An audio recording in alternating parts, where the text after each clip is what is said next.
একটি করে ভোট প্রার্থনা করা হচ্ছে।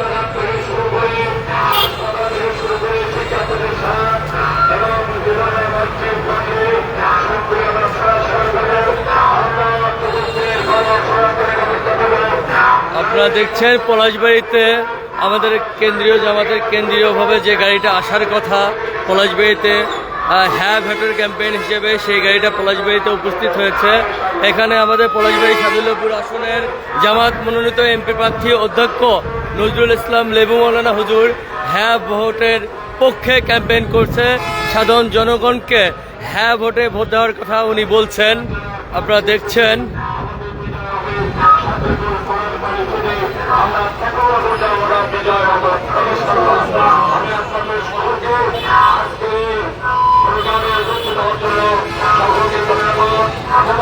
জানিয়ে আমাদের পূর্ণমন্ত্রী সরকার না পারে আপনাদের সকলকে জানিয়ে আমি আমার